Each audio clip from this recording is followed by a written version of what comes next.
আগামী ডিসেম্বরের মধ্যে সংসদ নির্বাচনের প্রস্তুতি শেষ করতে নির্বাচন কমিশনকে নির্দেশনা দেওয়ায় প্রধান উপদেষ্টা অধ্যাপক মোহাম্মদ ইউনূসকে ধন্যবাদ জানিয়েছেন বিএনপি মহাসচিব মির্জা ফখরুল ইসলাম আলমগীর।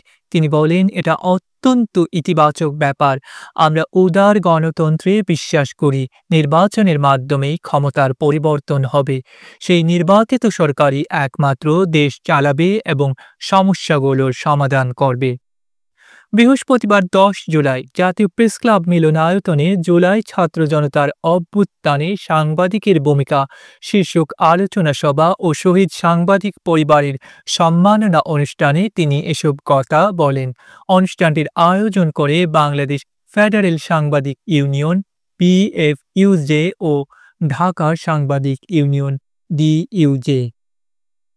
নির্বাচন কমিশন দ্রুততম সময়ের মধ্যে সব কাজ শেষ করে নির্বাচনী পরিবেশ তৈরির মাধ্যমে একটি গ্রহণযোগ্য নির্বাচন দিতে পারবে বলে আশাবাদ ব্যক্ত করে বিএনপি মহাসচিব বলেন, দেশের জনগণ নির্বাচন ও ভোটাধিকারের জন্য প্রাণ দিয়েছে।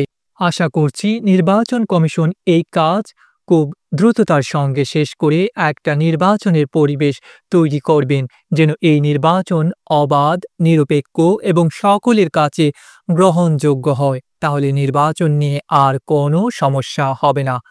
অনুষ্ঠানে মির্জা ফখরুল ইসলাম আলমগীর বলেন, ঐকমত্য কমিশনে প্রত্যেকটি বিষয়ে মতামত দেওয়া হয়েছে।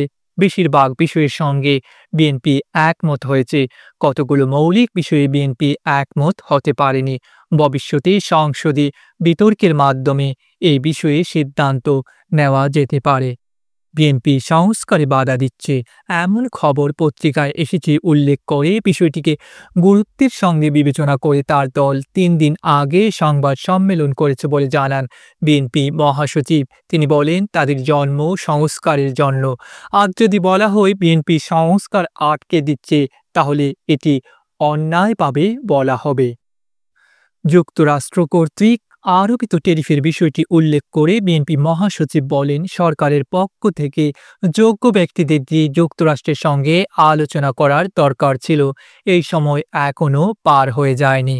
সীমান্তে হত্যা ও পুশ ইনের বিষয়ে মির্জা ফখরুল বলেন, পুশ ইনকে হালকাভাবে দেখার সুযোগ নেই। সরকারকে এটা গুরুত্বের সঙ্গে দেখতে হবে।